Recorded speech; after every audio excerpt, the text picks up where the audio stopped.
Good afternoon, everybody. How are we doing?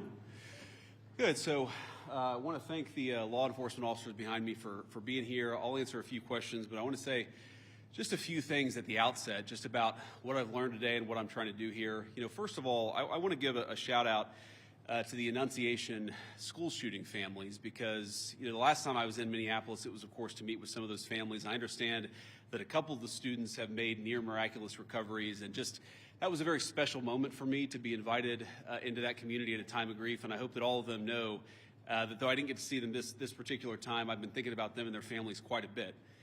Now, to talk about what I am here to do, which is federal law enforcement, to enforce our immigration laws, I want to say just a few things. First of all, I wanted to meet with business leaders, with ICE officers, with local law enforcement to try to understand a little bit better what's going on, so that we can tone down the temperature a little bit, reduce the chaos, but still allow us as a federal government to enforce the American people's immigration laws. That is the purpose of my visit. Now, this is step one or step two of that process. There's going to be a lot of work that follows through from here. I'm happy to talk about that, but I think I learned a few things that were very important. So number one of the things I learned is that the guys behind me are doing an incredible job, and frankly, a lot of the media is lying about the job that they do every single day. Now, it doesn't mean that there aren't occasionally stories out there, there aren't occasionally videos out there that suggest that these guys, or at least some of the people who work for them, are not doing everything right. But very often, if you look at the context of what's going on, you understand that these people are under an incredible amount of duress, an incredible amount of chaos, and because of a few very far left agitators, a lot of these guys are unable to do their jobs without being harassed, without being doxxed, and sometimes without being assaulted. That's totally unacceptable. And that's one of the things that I want to send a message to is, yes, come out and protest me, protest our immigration policy, but do it peacefully. If you assault a law enforcement officer, the Trump administration and the Department of Justice is going to prosecute you to the fullest extent of the law. And I wanted to show some support for these guys who, frankly, are operating in a very, very tough environment. I heard a lot of stories today about that I think drives home just how chaotic the environment on the ground here has already gotten. For example, did you know that within the last, I think, week or so, maybe even more recently than that, you had a couple of ICE officers who were off duty, who had been doxxed online, who were sitting and having a meal at a restaurant in Minneapolis when a bunch of agitators showed up, locked the door, made them feel like they were in danger for their lives, and then, of course, it was federal law enforcement officers who had to come up, lower the temperature on the situation, and actually get those two off-duty officers to a point of safety. Now imagine, if you would, your life and your perspective on law enforcement if you can't even go to a restaurant without some agitators locking the door and making you feel like your life is in danger. That is the environment that has been created, I think, by a lot of very, frankly, far-left people, but also by some of the state and local law enforcement officials who could do a much better job in cooperating and working. And by the way, I'm not talking about the cops, who these guys told me on the ground, the cops are very sympathetic to what they're dealing with. I'm talking about the state and local elected law enforcement officials who could do a lot better job in making their lives a little bit easier. And in the process, they would make the lives of all Minneapolis residents easier, and that's what we want. We want to be able to enforce the immigration laws on the one hand, while on the other hand, we want to make sure that people in Minneapolis are able to go about their day. And I want to say just one last point on this. So I heard from a business leader today who told me a very tough story, and I think so much of what's gone wrong in Minneapolis is people not trying to understand the perspective of somebody else. Try to understand what somebody else is experiencing, whether they're a law enforcement officer or anybody in the community here in Minneapolis. So they told me a story about this manufacturing facility where an illegal immigrant was being arrested. And as these employees are going into the manufacturing facility, all of a sudden an illegal immigrant shows up. They don't know it's an illegal immigrant. And then a bunch of ICE officers descend. Now, these people just want to go to work. They want to go to work safely. And now all of a sudden there's a major law enforcement operation happening right outside their place of business. Now, from one perspective, I certainly understand why a business leader or why an employee would say, whoa, what's going on? It's a little scary, no matter your position in life, if a bunch of cop cars show up and they're arresting somebody.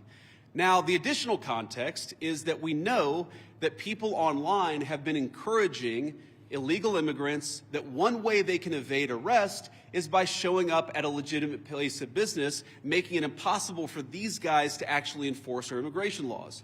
So while I can understand the perspective of somebody who doesn't want to see an arrest happen at their place of work, I can also understand the perspective of our immigration enforcement officers who have to do their job and can't allow a heckler's veto over our immigration enforcement.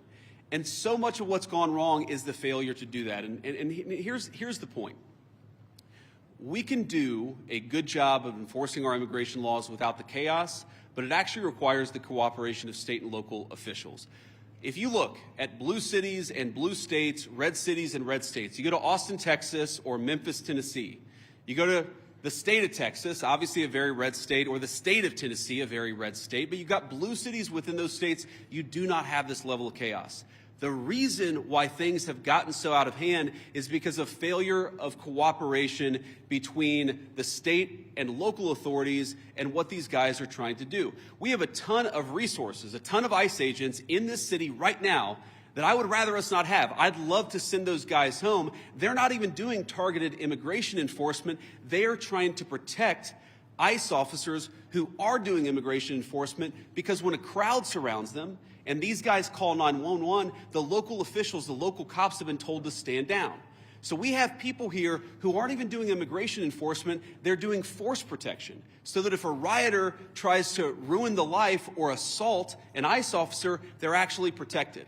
Now, why doesn't it make more sense for the local cops to get involved in that situation? Why not just have the mayor or the local officials tell the police officers, you know what, if an ICE officer is being assaulted by a far-left agitator, you are invited, you should actually help them. That's what would work out in any normal situation, and that's what happens in nearly every jurisdiction, red or blue, in the United States of America. The reason it hasn't happened here is because the local authorities have been told, stand down, do not help ICE, promote the violence, promote the agitation, but don't do anything to lower the temperature and lower the chaos. That's a problem. Here's another example of how the lack of cooperation between state and local officials makes it harder for us to do our job and turns up the temperature. Let's say, for example, we have a criminal migrant who is a sex offender. And let's say that we've got to go and arrest that person who, Democrat or Republican, wants a sex offender living in their community. I would assume, I would hope that most people don't. But because they're an illegal alien, we don't know their last address. We may have known their address 3 years ago, but we don't know their address now. What we'd like to do is talk to local officials and say, you know what, according to the Medicaid rolls, where was the last address this person was domiciled? Or according to a SNAP application, a food stamps application, maybe that could give us insight to where this person is today. Or maybe they had some local court trouble. We could go to the local courthouse or even the local jail and try to find where this criminal sex offender is today. The local authorities have been told, do not cooperate. So these guys are trying to go out and enforce the law. They're trying to arrest sex offenders, but they're trying to do it in an environment where local officials have been told, do not help them, do not provide intelligence about where these sex offenders might be. This is disgraceful. And there are a lot of things that all of us could do better to lower the temperature, but the number one thing that I learned today is that the best way to facilitate reasonable enforcement of the law, but also to lower the chaos in Minneapolis, would be for state and local officials to cooperate. Now, I will say, on one final positive note, I actually think that there's some hope, some reason to think that there's going to be better cooperation in the weeks and months to come. I think that because I've talked to some of the local officials here. I think there are reasons to believe that these people are going to step up and actually ask the cops to protect our ICE officers when they're being assaulted, who are going to ask the local courts to cooperate with getting criminal sex offenders out of our community. That's a good thing. That's the good news, and that's something I'm going to work on when I get back to Washington. But please, if you're a local official, if you're the mayor of this town, if you have any influence over those people, just tell them to cooperate.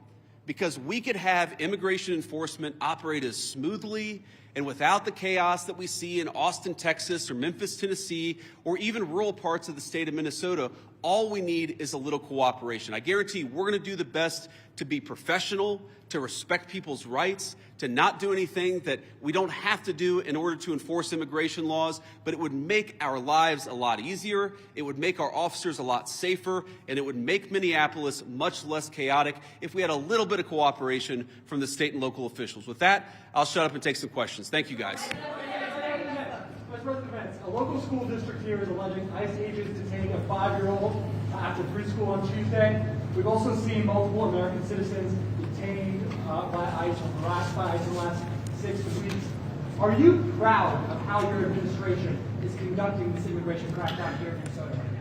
Well, I'm proud of the fact that we're standing behind law enforcement, and I'm proud of the fact that we're enforcing the country's laws. But, you know, you asked a question about this 5-year-old kid. I actually saw this terrible story while I was coming to Minneapolis. We just left Toledo, Ohio this morning for an economic messaging event. And I see this story, and I'm a father of a 5-year-old, actually, a 5-year-old little boy. And I think to myself, oh, my God, this is terrible. How did we arrest a 5-year-old? Well, I do a little bit more follow-up research. And what I find is that the 5-year-old was not arrested, that his dad was an illegal alien, and then when they went to arrest his illegal alien father, the father ran.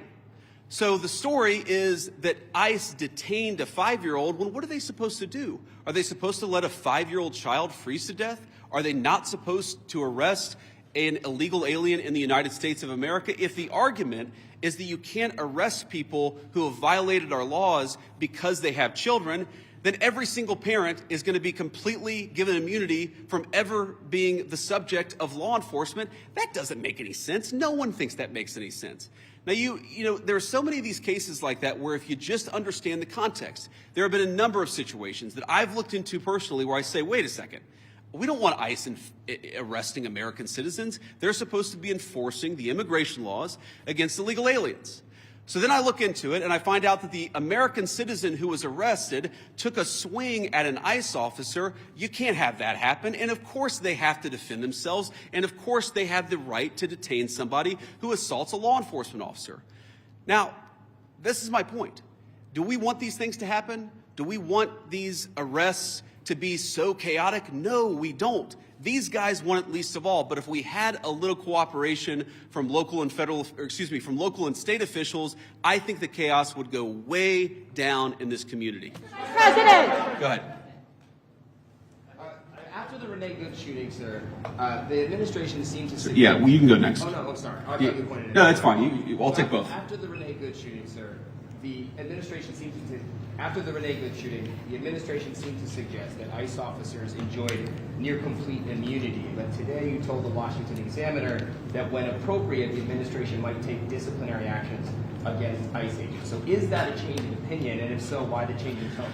No, I didn't say, and I don't think any other official within the Trump administration said that officers who engaged in wrongdoing would enjoy immunity. That's absurd. What I did say is that when federal law enforcement officers violate the law, that is typically something that federal officials would look into.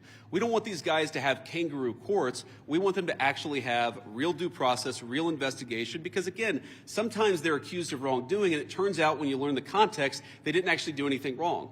But of course we're going to investigate these things. Of course we're investigating the Renee Good shooting, but we're investigating them in a way that respects people's rights and that ensures that if somebody did something wrong, yes, they're going to face disciplinary action, but we're not going to judge them in the court of public opinion. I've spoken at length on this particular case. I think that Renee Good's death is a tragedy. I also think that she rammed an ICE officer with her car. So the tragedy here is multi-layered. The tragedy is there was a misunderstanding. The tragedy is that Renee Good lost her life. The tragedy is that you have ICE officers who are going into communities where they're worried that if they call 911, no one's going to come to help them. That is what produces this terrible situation, and it's something state and local officials here in Minnesota could solve. Yes, sir. Could you give us a message towards March for Life tomorrow, especially regarding this cooperation and standing values? It's a shame that kids have to get caught up in all this, and towards that, sir. Well, it is a shame that kids have to get caught up in this. I am speaking at March for Life tomorrow. I'm pro-life, and I'm very excited to speak there. I want to talk about local law enforcement, but I am.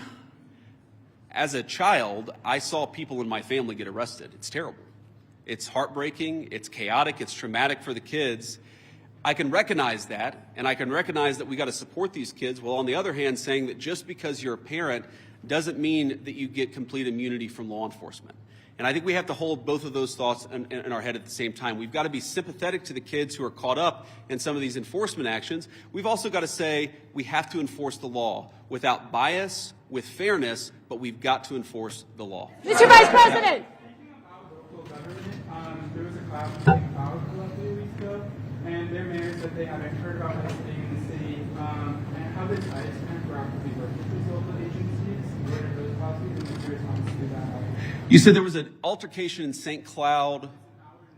Yeah. After the incident, the mayor said that ICE did not communicate with them if they were in the city for immediate operation, but police chief did not know about the operation at the time. Could you talk a little bit about proactive communication? Yeah. With local enforcement? Yeah, it's one of the takeaways. I've talked with these guys before we came on the stage, but during our roundtable and some of the other conversations we've had, communication, we absolutely want to ensure there's good communication between federal officials and state and local officials, and I'm sure that we can do better on that. We absolutely want to make sure that we are communicating, but that also requires a two-way street, and that's the point that I make about state and local officials. These guys will absolutely communicate with state and local officials. They'll tell people if they have to do an enforcement operation in a particular municipality, but part of that is they also want to ensure that if they're communicating about their whereabouts, that's not being used as a weapon against them. Sometimes they tell people where they're going, and then they find out that their agents' faces are on on Reddit or on some social media thread saying, here's this guy, we know he's going to be at this place at this exact time. So that communication has got to be a two-way street. These guys are going to communicate with business leaders, with local officials, with state officials, but we also need the local officials and state officials to do a good job of protecting people when they're in their communities. We're not asking, by the way, we don't want any police officer in this community, in this state, to help us do immigration enforcement. We've got that. But if a protester shows up and that protester turns violent against our immigration officers, we really, really need the cooperation of our local partners. We haven't gotten it yet, but I think if we do, we really can lower the temperature. Yeah.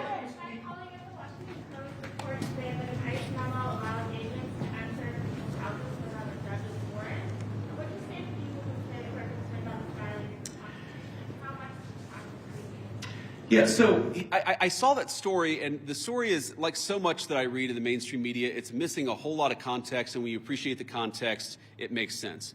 No one is saying, look, there are exceptions. For example, a crazy exception, if somebody is fired at from inside a house, they don't need a warrant to go inside that person's house. There are very narrow exceptions to the warrant requirement where law enforcement officers don't need a warrant if, for example, they're an imminent threat of their lives.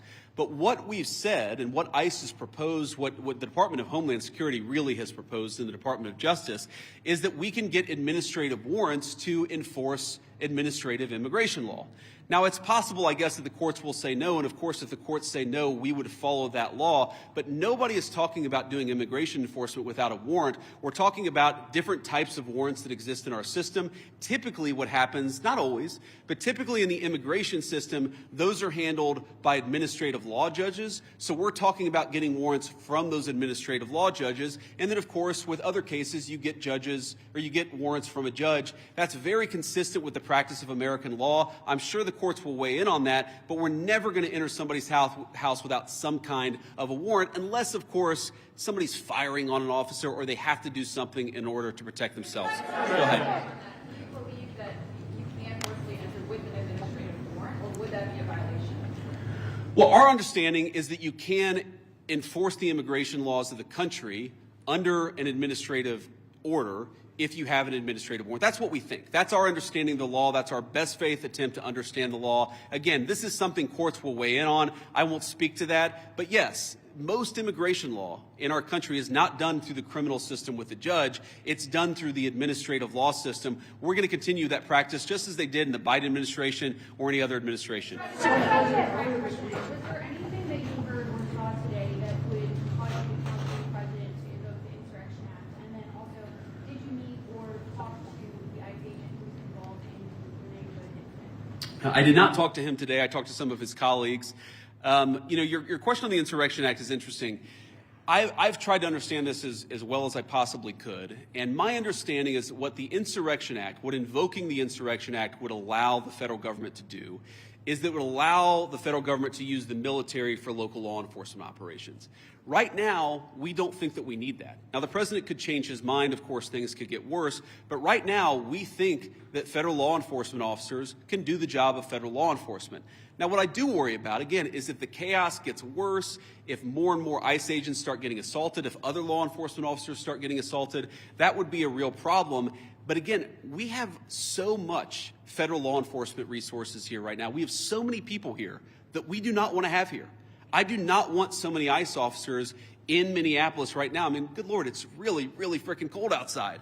But they're here not even to enforce immigration laws, but to protect the people from the rioters. That's an absurd state of affairs, and we wouldn't need it if we had a little bit more cooperation from the Minneapolis Police Department. Again, the Minneapolis Police Department, my understanding is that the actual beat cops on the ground, they would love to help out, but they're being told by somebody, I don't know if it's Mayor Frey, they're being told by somebody not to cooperate at all. What kind of a person tells their local police don't protect somebody if they're being assaulted by a rioter? It's crazy, and it's got to stop. Yes. Earlier this week, local law enforcement accused federal agents of racial profiling. Why are there so many U.S. citizens being caught up in these operations? Well, I think your question assumes something that's not necessarily in evidence, which is that when there are American citizens who have been caught up in some of these enforcement operations, very often it is people who have assaulted a law enforcement officer. They're not being arrested because they violated the immigration laws. They're being arrested because they punched a federal law enforcement officer. That is a totally reasonable thing. Now, to the accusation of racial profiling, look, it's something that we take very seriously. We will take accusations of racial profiling back to Washington. We'll certainly look into them as they come up. But this is not a group that's going around and looking for people who violated the law based on skin color. They're looking for people who violated the actual law, the law of our immigration system in this country. And so long as we had more cooperation, I think they could do these things in a much more targeted way. They would actually know where some of the bad guys are. I mean, again, you hear things that are hard to believe, but I've confirmed that they are true. Sex offenders who we're trying to get off the streets, who the local officials won't tell us their last known address. So then the local officials say, oh my God, these guys are doing widespread targeted enforcement operations, when in reality, we would love to just go to one house. The local officials won't tell us which one house to go to.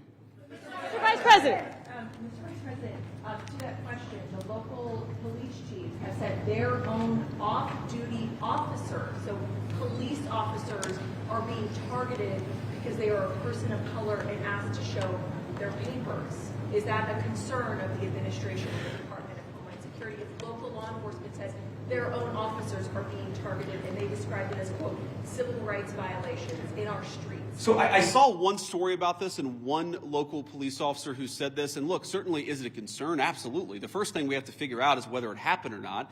And then if it happened, whether there is a good explanation or a bad explanation. And of course, if somebody violated the law, if somebody racially profiled, if somebody violated the rights of one of our fellow citizens, that is something we will take very seriously. What I also would say is that many of the most viral stories of the past couple of weeks have turned out to be, at best, partially true. So we want to try people based on reality, based on the truth, based on context. We're not going to prejudge people just because of a viral social media story that turned out to be half false. Mr. Vice President. President, a quick question. About the roundtable you just had, I presume that happened.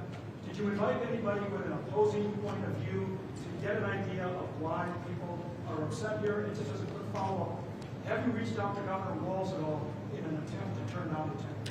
So I haven't talked to Governor Walz on this particular trip. A number of members of our administration, I believe our chief of staff, spoke to the governor and has been in constant contact with his staff over the past week. We've been in my office in constant contact with people here on the ground in Minneapolis. There were certainly people at our roundtable with opposing views, and look, I don't even know, whether it's public, but yes, we met with people with opposing views here at the roundtable. I wanted to get a perspective from everybody, but also, of course, offer my opinion that with a little bit more cooperation, we could lower the chaos.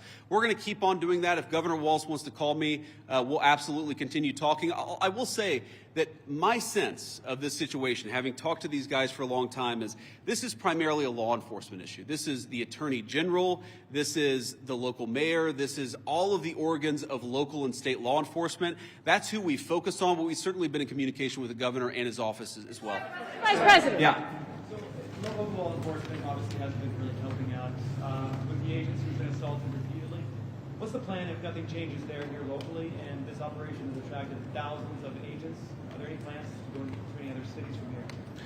Well, right now we're focused on Minneapolis because that's where we have the highest concentration of people who have violated our immigration laws, and that's also, frankly, where we see the most assault of our law enforcement officers.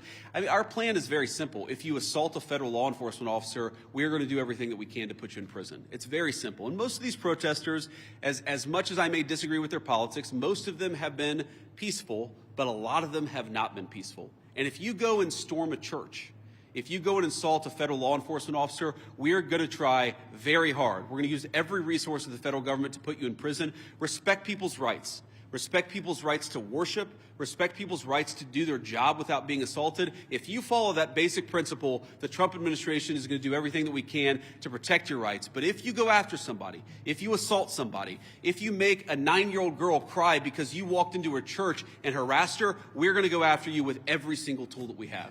Vice President. Maggie Vesco with NBC News, sir. Your administration has said repeatedly this is about safety, about making Americans feel safer.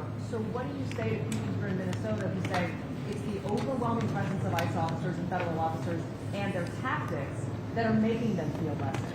Well, one thing I would say is, first of all, we saw in 2025 the biggest one-year drop in murders in the history of the United States of America. Significant reductions in violent crime. The reason why we have less violent crime is really two reasons. Number one, because we're enforcing the immigration laws and getting very violent criminals out of our country. And number two, because we're enforcing our criminal laws and putting guys who assault and murder behind bars. This is part of a broad effort to make us safe. And the chaos that people are seeing, and I understand there is frustration of the chaos, I'd say that we're doing everything that we can to lower the temperature, and we would like federal and local, state and local officials to meet us halfway. So much, so. Perceiving it correctly? Are you saying that they're not seeing that it's the tactics or the presence of the officers that are... Look, I'm sure that people are seeing a lot of things that would make any member of our national community feel very upset, but I also think that if you understand this in context, this is the inevitable consequence of a state and local government that have decided that they're not going to cooperate with immigration enforcement at all. In fact, they're going to aggressively not cooperate. So here's a basic illustration of this. If you are an ICE officer and you have to arrest a person who's committed assault and is also an illegal alien, but the state and local officials won't help you identify that person, many of the things that people in Minneapolis are seeing that give them pause, that frustrate them, that worry them, that make them feel like things are too chaotic, many of these things are coming from the fact that there's no cooperation with state and local law enforcement. And I guess what I would tell people, again, many of whom are justifiably concerned and worried about what they're seeing in their communities, is why are we not seeing it anywhere else? We're seeing this level of chaos only in Minneapolis. LA and Chicago, we had some problems there.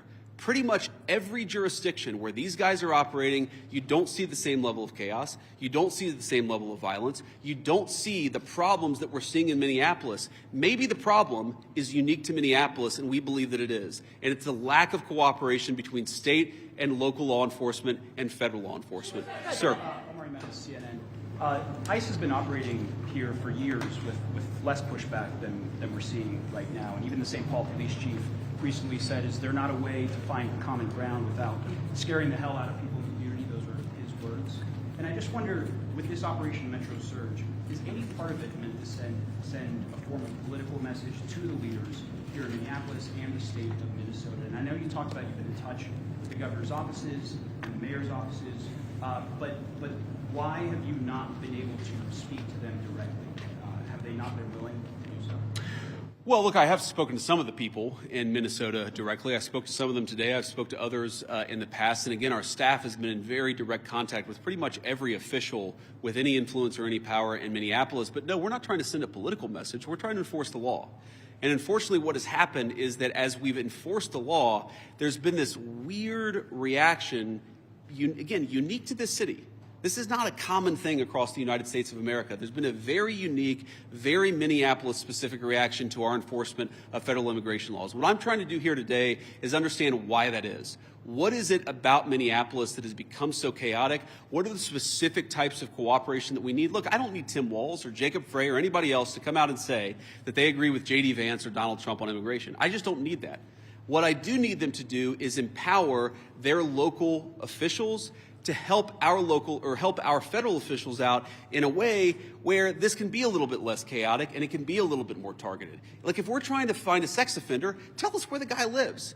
Simple things like that, simple changes in how they're approaching immigration enforcement would make this work a lot better. It would make Minneapolis' streets a lot safer, and it would make this whole thing a lot less traumatic for this community. I'll take one more question. Mr. Vice President. Go ahead. President, you said that it's time to turn down the temperature. Does that include changes to both ICE and CBP tactics that we've seen employed on the streets, including less than lethal tactics, pepper spray, pepper balls? Beyond that, what is the federal government's role in turning down the temperature? And the Minnesota Department of Corrections says that its own officers have been cooperating with ICE all along, handing over criminals once they serve their sentences to ICE officials. Can you concede that there is some cooperation with the state? Yeah, look, if I was going to list the 5 agencies locally and statewide that I'm most worried about, I wouldn't put the Department of Corrections on that list. I think that while there are certain things we'd like to see more from them, they've hardly been the worst offenders. You agree with that, guys? That's a fair assessment. But I think you talked about tactics and you talked about the response to things. Look, we don't want to employ tactics that we don't employ the kind of tactics that are only necessary when violence is committed against officers. That is these guys' directive, and that's what we're going to try to do. And again, the president said this a couple of days ago. Whenever you have a law enforcement operation, even if 99.99% of the guys do everything perfectly, you're going to have people that make mistakes. That is the nature of law enforcement. What I do think that we can do is, working with state and local officials, we can make the worst moments of chaos much less common. And all they've got to do is meet us halfway. These guys want to communicate with them. They want to talk to the local business leaders. Many of these guys, many of the people standing behind me are members of the Minneapolis community. Many of the officials that I met today who work in federal immigration enforcement, this is their home.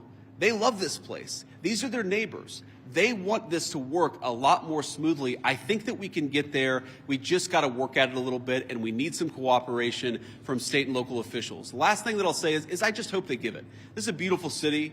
I've only been here a few times. I love it. Even in this weather, I love Minneapolis. We could do a lot better. We could do a lot more with more cooperation. The Trump administration, the directive that I got from the President of the United States is meet these guys halfway. Work with them so that we can make these immigration enforcement operations successful without endangering our ICE officers, and so that we can turn down the chaos a little bit, at least. I think a lot, actually. But for us to do that, we need some help from the state and local officials. We will keep on working with them, and so long as they're willing to work with us, they will always find a partner in public safety and law enforcement in the Trump administration. Thank you all.